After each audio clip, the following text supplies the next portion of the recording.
Halo teman-teman, semoga semuanya sehat ya, tidak kurang suatu apapun, perut kenyang, hutang lunas, yang jomblo disegerakan dengan pasangannya, itu pun kalau ada, yang berumah tangga semoga awet selalu, dan semuanya senantiasa diberi kuota berlebih untuk nonton sebuah review film tahun 2022 berjudul X.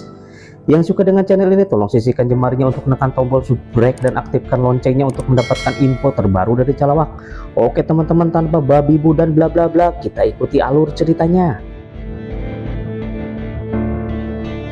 Film diawali dengan dua orang polisi atau sheriff yang sedang menginvestigasi alias meneliti sebuah rumah di mana rumah itu telah terjadi pembunuhan, yang mana di situ ada mayat korban yang ditutupi kain dan bercak darah berasal dari dalam rumah.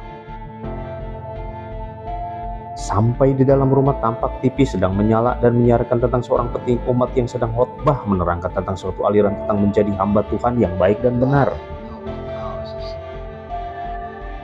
Penelitian pun dilanjut sampai ke ruangan bawah di rumah tersebut. Entah mereka menemukan apa, yang jelas sesuatu yang sangat mengerikan ditemukan di situ.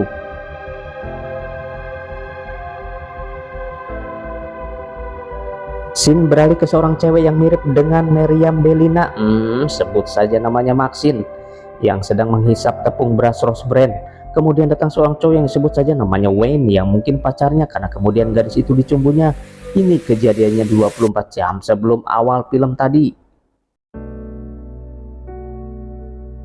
Di sisi lain tampak seorang cewek pirang keluar dari sebuah gedung production house disusul oleh cewek penghisap tepung dan pacarnya. Kemudian mereka pun pergi dengan menggunakan mobil box.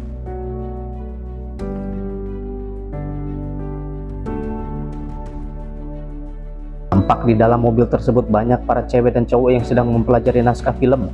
Mungkin saja mereka adalah pemain film atau sirkus atau apalah. Kita lihat saja nanti. Dan obrolan mereka seputar kesuksesan mereka setelah menjadi bintang film terkenal nantinya.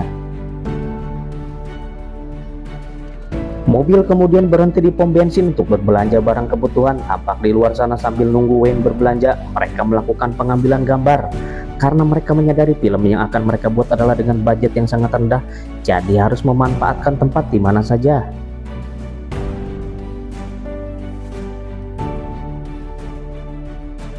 Mereka pun kemudian pergi. Tampak si Ece atau si Teteh atau si Mbak penjaga minimarket sedang melihat seorang pemuka agama yang berkhotbah.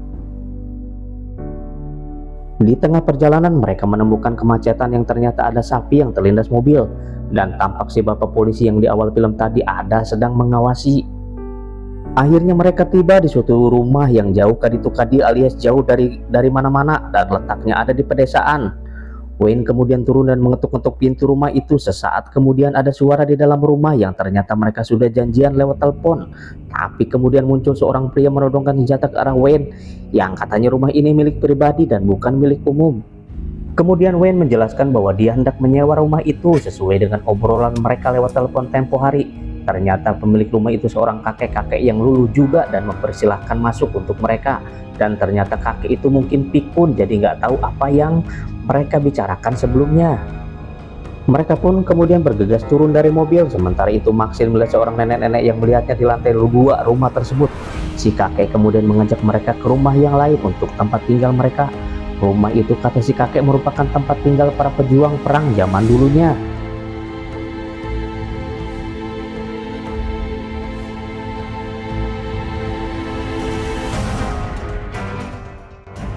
Si kakek kemudian mempermasalahkan Wayne karena membawa banyak orang ke rumah itu. Kemudian Wayne pun menambahkan uang tambahan untuk si kakek.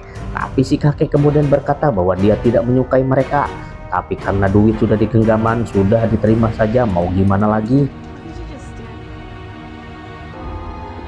Setelah si kakek meninggalkan rumah itu, kemudian Wayne menyuruh para pemeran dan kameramen untuk melakukan syuting. Dan ternyata mereka sedang membuat film esek-esek alias film kokbrut. Si Jackson, si pria kulit hitam, dan si pirang yang sebut saja namanya Bobby Lynn pun melakukan adegan kokbrut dengan direkam oleh kameramen dan asistennya.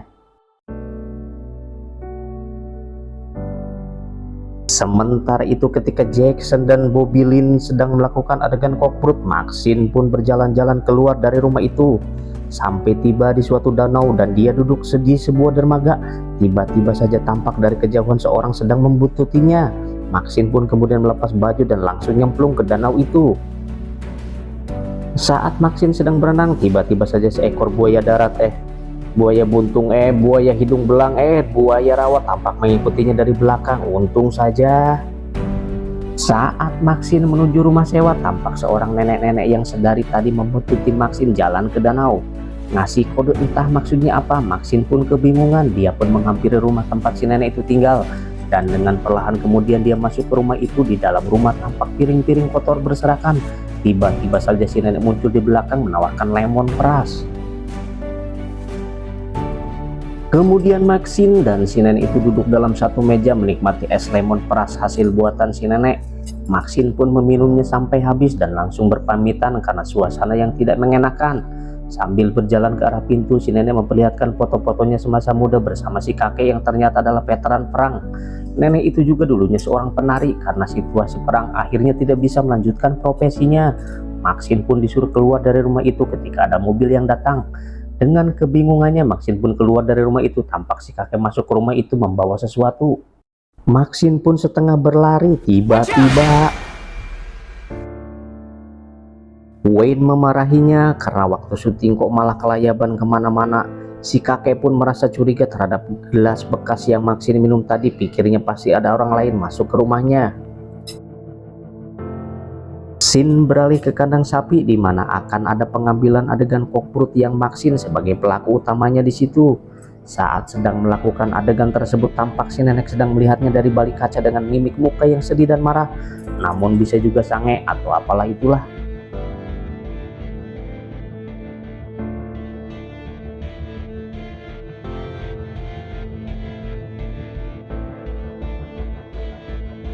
Kemudian beralih ke dalam rumah di mana si kakek yang sebut saja namanya Howard ini pepereket mau marah ke si nenek. Tiba-tiba saja si nenek menari sensual dan mengajak kakek itu kokbrut, tapi Howard menolaknya karena jantungnya sudah rapuh katanya untuk melakukan kokbrut di usia segitu. Pada malam hari mereka pun berkumpul di satu ruangan untuk makan. Kemudian Loren, sang asisten kameramen yang gak pernah bicara itu, tiba-tiba mengajukan pertanyaan yang katanya apakah bisa mereka melakukan adegan kokbrut tanpa didasari rasa cinta. Ada-ada saja. Kemudian si Bobby Lynn menjelaskan bahwa kokbrut itu sebagai bahan bakar hidup dan tujuan mereka membuat film itu ya tentu saja ketenaran dan uang. Jadi jangan terlalu polos menanggapinya. Kemudian mereka pun bersulang, ditutup dengan si Jackson menyanyikan lagu Iwan Fals, Kemesraan.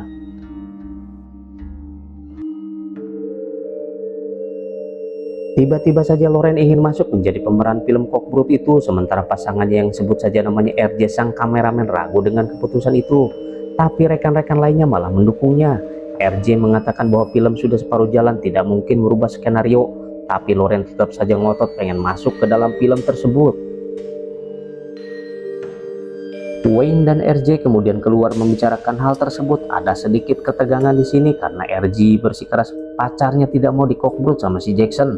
Sementara Wayne menjelaskan bahwa Jackson itu profesional dan bersih, tidak mempunyai penyakit kelamin.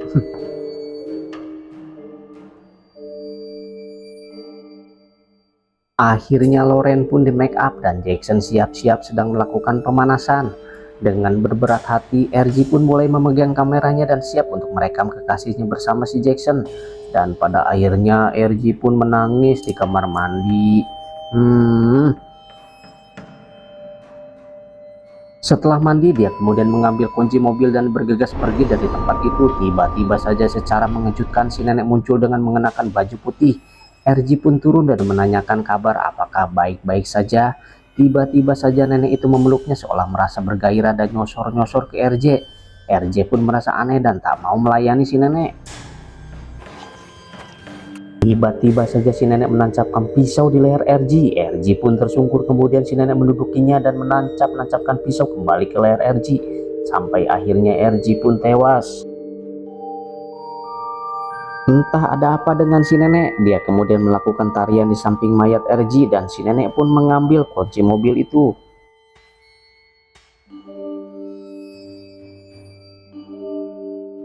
Scene kembali ke Loren yang terbangun karena tidak ada RJ di sampingnya. Loren pun keluar mencari RJ. Tampak dia melihat mobilnya terparkir di depan rumah si nenek. Wayne pun datang menghampirinya. Loren pun merasa bersalah karena telah menyakitinya dengan mau beradegan kokbrut dalam filmnya. Wayne menasihatinya, sudahlah, nanti pun dia akan terbiasa. Loren pun meminta Wayne untuk membantu mencari RG. Wayne mencari ke kandang sapi sementara Loren mencari ke sekitar rumah si nenek. Tiba-tiba saja lampu menyala dan muncul si kakek menanyakan, ngapain kok perangan di sini, atau lagi ngapain kalian di sini. Loren pun menjawab mencari pacarnya. Kemudian si kakek pun balik bertanya tentang keberadaan istrinya. Sementara itu Wayne yang berada di kandang sapi yang mencari keberadaan RJ akhirnya menginjak sebuah paku yang sengaja dibuat ranjau atau jebakan. Wayne pun mengerang kesakitan sampai akhirnya Wayne melihat sesuatu dari lubang kandang sapi. Bertanya-tanya dan melihat apa yang terjadi dari balik lubang kandang sapi itu. Tiba-tiba sebuah besi menancap di mata Wayne. Dalam sekejap Wayne pun tewas. Tampak si nenek yang memakai baju putih berlumuran darah menghampiri Wayne dan menutupinya dengan jerami. Sin kembali ke si kakek yang sedang mengambil senter, kemudian menyuruh Loren untuk mengambil senter satunya di ruangan bawah. Loren pun dengan sedikit ketakutan akhirnya pergi mencari senter di ruangan bawah. Saat Loren menemukan senter di lantai bawah dan hendak naik kembali ke lantai atas, tiba-tiba saja pintu sudah terkunci, dan memang sengaja pintu itu dikunci oleh si kakek. Loren pun kembali ke lantai bawah untuk mencari-cari alat buat mendobrak pintu. Tiba-tiba saja dia melihat mayat RJ digantung dengan telanjang. Di lain tempat si Jackson terbangun karena mendengar sesuatu. Dia pun menyuruh Bobby Lynn untuk tidur kembali. Jackson pun bergegas dari tempat tidur. Tiba-tiba dia melihat si kakek yang sedang pegang senter. Jackson pun menemui si kakek dan si kakek berkata bahwa istrinya hilang. Kemudian Jackson menanyakan kenapa membawa senjata untuk mencari si nenek saja. Kakek pun bilang untuk membunuh buaya yang pernah ia temui di telaga. Siapa tahu si nenek ada di telaga itu. Sementara itu Jackson menawarkan bantuan untuk ikut mencari si nenek. Saat Jackson keluar bersama si kakek, tampak ada si nenek yang menyelinap masuk ke ruangan Maxine. Entah apa maksudnya. Kemudian si nenek melepaskan selimut Maxine hingga terlihat telanjang. Kemudian dia pun melepas pakaiannya lalu tidur bersama Maxine dalam keadaan telanjang.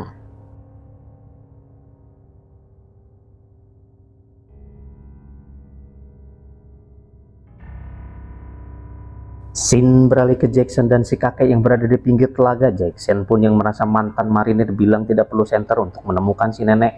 Dia pun melihat sebuah mobil yang berada di danau itu. Kemudian dia menghampiri lagi si kakek dan mengatakan dia tidak menemukan si nenek. Tapi sebuah senter terlihat di pinggiran danau atau telaga itu. Jackson pun ancur ke danau dan mencari-cari si kakek. Scene beralih ke Loren yang sedang berada di ruangan bawah tanah. Dia mencari-cari sesuatu untuk bisa keluar dari ruangan itu. Dia pun mengambil patik. Cerita loncat lagi ke Jackson. Tiba-tiba saja dia dikagetkan dengan si kakek yang tiba-tiba saja berdiri di depannya. Si kakek bilang dia tidak lagi bisa memenuhi hasrat si nenek. Sementara kamu Jackson masih kuat dan bisa gonta-ganti pasangan buat Cockroach. Tiba-tiba saja dengan cepat si kakek menembak Jackson tepat di dadanya. Scene beralih ke Maxine yang tidak sadar bahwa dia sedang digerayangi oleh si nenek. Alangkah kagetnya ketika dia membukakan matanya, tepat muka si nenek berada di depannya. Bobby Lynn pun terbangun mendengar jeritan Maxine dan menghampiri Maxine yang histeris. Maxine pun bercerita bahwa si nenek menggerayanginya. Scene loncat lagi ke Loren yang sudah melobagi pintu dengan patik dan akan membuka kunci. Tiba-tiba saja tangannya dihantam besi oleh si kakek. Kemudian si kakek menyalakan TV yang lagi-lagi menyiarkan seorang pemuka agama yang sedang khotbah. Sementara itu Bobby Lynn pergi keluar mencari Jackson sampai ke tepi danau. Tiba-tiba saja dia melihat si nenek lagi bugil di dermaga seorang diri. Bobby Lynn pun menghampiri dan menawarkan pertolongan, tapi kemudian si nenek menamparnya karena merasa iri dengan kehidupan Bobby Lynn. Tidak seperti masa muda si nenek di zaman perang. Tak lama kemudian si nenek itu mendorongnya ke danau. Tiba-tiba saja seekor buaya langsung menyantapnya.